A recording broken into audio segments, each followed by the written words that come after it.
U issa nistieden kellim ieħor biex jagħmel l-interventi hawnhekk fil-lokalità tal-Fgura. U dan huwa il-President tal-Partit Laburista Daniel Mikallef. Grazzi Fgura, grazzi ħafna dik li kellha tkun bħal lokalitajiet oħrajn attività taħt it-tinda trasformat ruha f'mass meeting, grazzi ħafna. U kif qed noqorbu lejn l-aħħar tal-kampanja elettorali ngħid ukoll grazzi Malta u Għawdex kollu għaliex ġejtu tilqawna bl-eluf minn tagħkom f'kull rokna li żorna biex tagħtu merħba sabiħa lill-Prim Ministru Joseph Muscat. Dan jimlina kuraġġ. U laqegħdin il-Fgura ma nistax ma niftakarx ħamur ftit lura. Fl-2009, meta Joseph Muscat ġie fostkom u wara d-diskors tiegħu li fih tkellem ċar dwar il-viżjoni għal dan il-partit, għal dan il-moviment u għal dan il-pajjiż, diskors wara li smajtu kont qedlu Joseph, kont naf li tajjeb, imma mhux daqshekk. Illum ngħidlu, Prim Ministru, konċert li ħatwettaq dak li qed fil-Fgura 8 snin ilu, imma ma ħsibx li ħatmexxi lil dan il-pajjiż tant il-qudiem f'4 snin biss.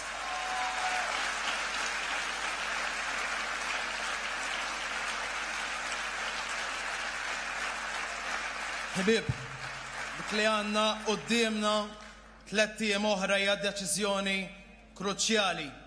Pajjiżna qiegħed f'salib it-toroq. Jew nażlu li nkomplu it-triq tas-suċċessi li qbadna, jew narmu dak kollu li ksibna u mmorru lura għal medjokrità ta' żmien meta iva Simon Busuttil kien fil-gvern. Deċiżjoni jekk irridux li nhar it-tnejn naraw il-Marlin Farrugia u Simon Busuttil tilgħin it-taraġġ ta' Kastilja, jew irridux nagħtu mandat ieħor b'saħħtu lil Joseph Muscat. Dik l-għażla li għandna qudiemna, dik id-deċiżjoni li rridu nieħdu nhar is-Sibt.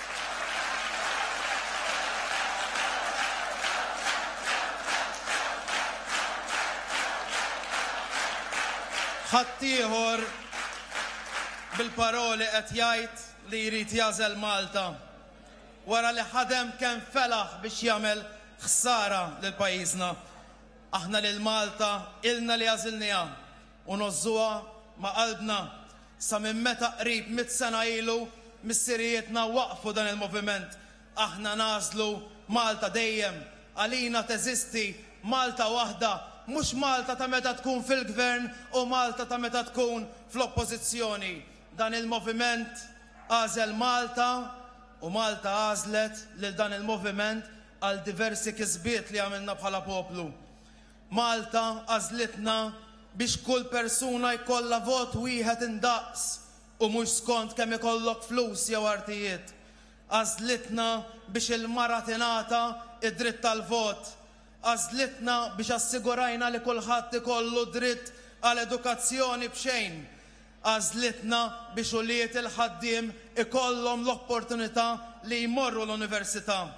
Għażlitna biex inwaqfu servizz tas-saħħa b'xejn għal kulħadd. Għażlitna biex bnejna qafas soċjali li jaħseb f'kulħadd. Għażlitna biex wellidna l-Malta u qed tażilna llum biex nagħtuha futur mill-ġdid. Għażlitna biex pajjiżna sar Repubblika u ħieles. Għażlitna biex il-persuni b'diżabilità ma jibqgħux fil-kantini. Għażlitna biex koppji tal-istess sess ma jibqgħux meqjusa bħala kriminali. Għażlitna biex bnejna ekonomija mibnija fuq il-ħaddiema u fuq ix-xogħol, il-bogħod mill-gwerer u l-bażijiet militari. U talli għażlu Malta, missirietna batew, indifnu fil-miżbla. Biex għażlu Malta missirietna ġew umiljati. Biex għażlu Malta missirietna telqu l-poter biex jiġġieldu l-imperjaliżmu. Talli għażlu Malta missirietna anke marru l-ħabs. Ma beżawx missirietna s-soldati tal-azzar u anqas ser nibżaw aħna għaliex għalina Malta minn dejjem l-ewwel u qabel kollox. M'għandniex għalfejn ngħidu li qed nażlu Malta llum minn dejjem minn meta twelidna. U la qed insemmi l-ħabs. Mort infittex ftit fil-manifest ta' Simon Busuttil. Kien ma sibt la li ħajkabru il-ħabs preżenti u anqas li ħajibnu ħabs ġdid. Għax minn hawn ngħidlu biex titfal Joseph u Michel Muscat il-ħabs Dr. Busuttil. L-ewwel titfal ilna kollha kemm aħna. U jrid ikun ħabs kbir biex jasana. Kollha kemm aħna.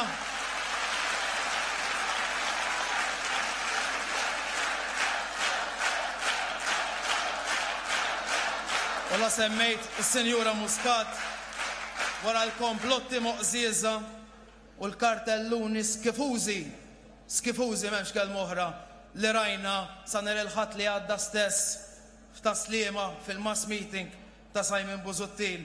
Minn hawn ngħidilhom il-forzi tal-mibeda aktar ma tattakkaw il-Michel Muscat, aħna aktar inħobbuha, aktar nożżuha ma' qalbna u aktar napprezzaw ix-xogħol kbir illi tagħmel. Ħadd ieħor jedded bil-ħabs fuq allegazzjonijiet bla provi. Aħna nħeġġu l-għaqda. Ħadd ieħor moħħu biex ikeċċi, iqaċċat u jitfa' n-nies il-barra. Aħna nħeġġu l-inklużjoni u nemmnu li hemm spazju għal kulħadd f'dan il-pajjiż. Ħadd ieħor jivvota bil-qalb biex il-kontijiet jolew. Aħna wedna li jorħsu u raħsu. Ħadd ieħor kien il-fundatur tal-prekarjat. Aħna qed immexxu l-ġlieda kontra l-prekarjat u kontra l-faqar u bdejna naraw riżultati tajbin ħafna. Ħadd ieħor lilek ħaddiem jisraqlek il-festi. Aħna ser ntuk lura dak lu tiegħek bidritt biex tqatta aktar ħin ta' kwalità mal-familja tiegħek. Simon Busuttil ħareġ manifestu fl-introduzzjoni qalilna da iswed fuq l-abjad ta' li din l-elezzjoni mhix tal-lieqa tal-proposti. Ma nafx għalfejn ħarġu jekk qas jemmen li l-propostu tiegħu jistgħu jtelqu u jirbħu. U qalilna wkoll ħanikwota insewwu r-reputazzjoni internazzjonali ta' Malta bħala stat Ewropew u demokratiku b'rispett sħiħ għas-saltna tad-dritt. Issir enfasi fuq ir-rwol ta' Malta bħala ċentru finanzjarju rispettabbli u ta' min jafdah.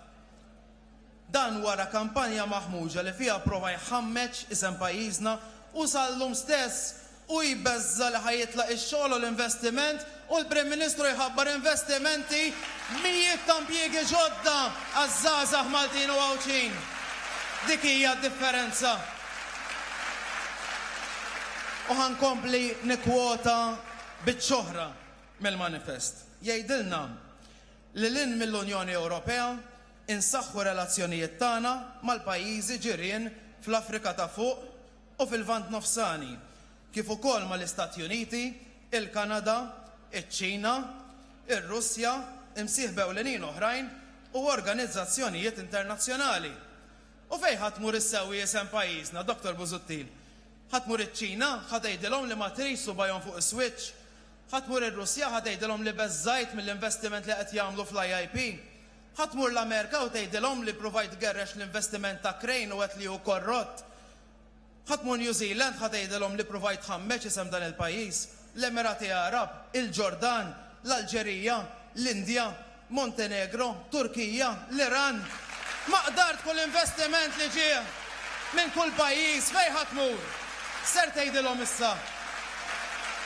Ħadd tmur għand Jean-Claude Juncker u tgħidlu jwaqqaf ir-relazzjonijiet tal-Unjoni Ewropea mal-Azerbajġan. Ħadd tmur għand Jean-Claude Juncker wara li ċanfrek fil-Parlament Malti quddiem poplu sħiħ. U x'ħadd tgħidilhom fl-Ewropa, Dr. Busuttil? Li minn dak li xewwixt m'hemm xejn, għax kien gideb, għax kien għodda biex tipprova tisraq il-poter. Ħadd tgħidilhom li ħażommu l-programm ta' ċittadinanza b'investiment, ħadd tgħidilhom li qed tgħid li qed tippjana li tiffinanzja l-miżuri tiegħek minn dan l-istess programm li provajt kisser qabel twielet. Ejdulhom dan il-kliem, ejdulhom issa. Veru li normalment minna ħammeċ irrit inaddaf. Imma f'dal każ, Dr. Busuttil, il-problema hija inti u bl-ebda mod ma tista' tkun parti mis-soluzzjoni tal-weda li qed tagħmel issa stess. Weda fierħa bħal ħafna oħrajn. U n-nies jafu jaqrawk, Dr. Busuttil. U jafu li biex tażel Malta trid tkun tħobb il-Malta l-ewwel qabel kollox, inkluż qabel il-partit politiku li tkun tifforma parti minnu. Għallulna li Joseph Muscat mażra ma' Malta. Murarak ma lobx 30 kilo, prix kienu jgħid. Mażra sabiħ meta għandna tkabbir ekonomiku rekord, għandna l-qatt l-aktar baxx l-istorja u surplus look deficit. Mażra sabiħ. Sabiħa d-definizzjoni tagħhom ta' mażra. Mela x'aġġettiv nagħtu lill-gvern li kien parti minnu li ħallina b'7,000 ruħu fiċ-xogħol proċedura ta' deficit eċċessiv u bena Malta li setet niżlet pajjiż kif magħha. Il-livell baxx li rajna fid-diskors matul din il-kampanja qed jiftaħ feriti li kienu ingħalqu. Qed inissel firda li kienet naqset ħafna f'dan il-pajjiż u responsabbli għal dan kollu huwa biss il-kap tal-Oppożizzjoni. Jajruna korrotti u kriminali. Sa ftit ġranet ilu stess l-istar candidate ta' Simon Busuttil ma nħobbx ngħidu da' diskors imma laqqiegħed hemm tajjeb nesponuh għall-nies ikun wasal għand in-nies żgur. Għalli Joseph Muscat huwa kampjun ta' kriminali qattil. Il-kriminali taf kif ikunu. Il-kriminali taf kif ikunu. Dawk li jkunu assoċjati ma' ħasil ta' flus ġejjin mid-drogi. Dawk li jiltaqgħu mal-kriminali fis-satra tal-lejl taħt xi pont. U dawk li għatu l-maħfrid presidenzjali fost l-oħrajn il-baronijiet ta' droga. Dawk il-kriminali.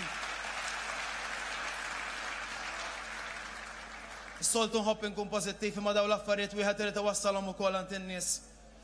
Ħbieb fadal bażikament ftit sigħat qabel tispiċċa din il-kampanja elettorali u ftit jiem qabel il-poplu jażel id-destin ta' uliedu. Jew lura jew il-qudiem dik l-għażla li għandna. Kollha kemm aħna responsabbli biex nibqgħu nikkonvinċu sal-aħħar mument. Kuljum f'din il-kampanja smajt jew iltqajt ma' nies li għall-ewwel darba ser jagħtuna l-fiduċja u minn hawn nirringrazzjahom u nagħtihom merħba f'dan il-moviment. Imma minn hawn xtaqt nappella speċjalment lill-laburisti li dejjem immilitaw f'dan il-partit. Dawk minnhom li għadhom indeċiżi jivvotawx jew għadhom ma ġabrux il-vot. Jekk ma tridux taraw lil Simon Busuttil u Marlin Farrugia tilajn it-tarax ta' Kastilja nhar it-tnejn ma tistawx tibqgħu id-dar. Jekk għandkom għal qalbkom il-progress kbir soċjali li għamilna f'dawn l-4 snin ma tistawx tħallu f'idej ħadd ieħor biex jiddeċidi għalikom. Jekk nożżu s-sagrifiċċji li għamlu missirijietna u intom stess għal dan il-moviment ma tistawx ma tkunux protagonisti nhar is-sibt. Jekk sofrejtu ġustizzja li għada ma natax rimedju, żgur mhux ser ikun Simon Busuttil li għamel ġustizzja miegħek għaliex kien parti ma dak il-gvern li ddiskrimina miegħek, li ċaħdek mill-promotion li jint kont ħaqek għaliha u għalhekk żgur li mhux se jtik ir-rimedju u fil-fond ta' qalbkom tafu li dan il-pajjiż il-futur ta' nażżażaħ tawlietkom għandu bżonn lil Joseph Muscat Prim Ministru biex pajjiżna jkompli miex il-qudiem. Ħaddieħor għandu partit maqsum, koalizzjoni ta' konfużjoni li taqqada biss il-mibeda. Aħna partit wieħed li nħobbu lil Malta. Ħaddieħor bi 3 jew 4 mexxejja, aħna b'mexxej wieħed u kulħadd maqut warah. Ħaddieħor immexxi mill-kilba l-poter, aħna xprunati mill-viżjoni li għandna l dan il-pajjiż li ser twaqqsal għall-aqwa żmien ta' pajjiżna b'Joseph Muscat Prim Ministru. Nirringrazzjakom u nibqgħu naħdmu sal-aħħar minuta flimkien biex nagħtu rebħ oħra għal dan il-moviment. Niltaqgħu għada ħalfar. Grazzi ħafna.